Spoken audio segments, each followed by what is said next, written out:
Hey guys, Jake Hoback Knives. Just wanted to do a quick maintenance video. Got my trusty Hoback here that we did with Breakthrough Clean when we collaborated on the knife oil that we did with them. So at any rate, I wanted to go over lock adjustment. Occasionally, you'll get to a point where the lock will just ever so slightly wear and you'll have maybe just a little bit of lock rock, or potentially the lock will just feel kind of loose and you want a little bit more pressure on it. It's extremely easy to adjust this. So using the wrench kit that comes with your knife, or a 3/32, if I'm not mistaken. Let's see. Yeah, this is a 3/32 hex key or Allen wrench, whatever you want to use. Basically, first thing you want to do is just take your knife apart and get rid of all the junk that is accumulated inside of it. We all have pocket lint. It's just something you need to do.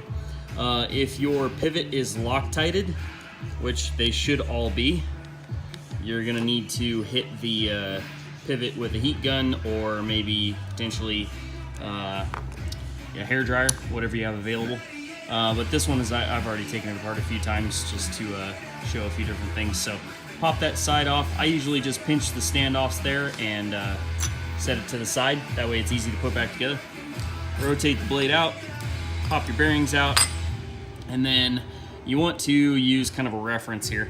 Let's see if I can get this thing to show. Basically, you have about twice the width of the lock insert from the factory, from us. You'll have about twice the width of the lock insert, which is 80 thousandths of bend. So it's stationary at that point. So when you bend it, it always goes back to that point. So if you want a little bit more lock pressure, just pinch 2 fingers here, thumb on the pivot, put your thumb on the lock bar, and just real gently bend it over a little bit more, and you will gain just a little bit. And for the most part, it's really gonna take less than 20 or 30 thousandths to make a huge difference. It's also gonna tighten up your detent, so you know, be careful with that. But if that's what you're after, that's the way to go. So reassembly, pretty similar to the way it goes together.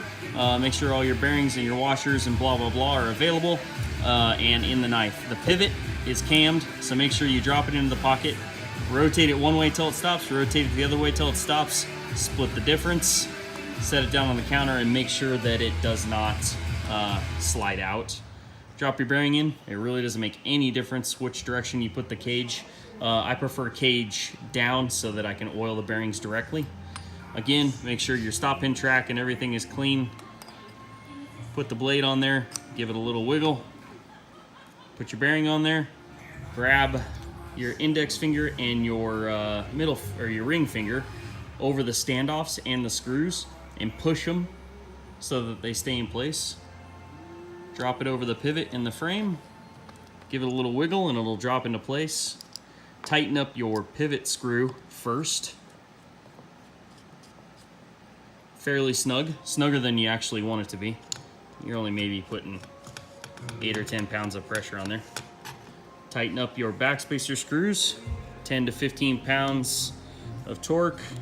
My hand is very well calibrated for this. And then you want to back off your pivot just a little bit. Make sure you don't have any blade play. You're good to go. Make sure that when you're reassembling this, I didn't do this in this video, but make sure that you put Loctite on your pivot screw. Can't implore you enough to do that. I prefer red Loctite, but use whatever you want. Teflon tape works, red Loctite, blue Loctite, green Loctite, I don't care. Just put something on there to keep it from vibrating loose. These knives are made to very tight tolerances, and when you open and close, it creates vibrations inside the knife, and it will eventually loosen that pivot. So that's that, lock adjustment. If you guys have any questions, always shoot me an email at admin@jakehobackknives.com, or visit the website and you know, check out this video and check out YouTube, jakehobackknives.com. Thanks.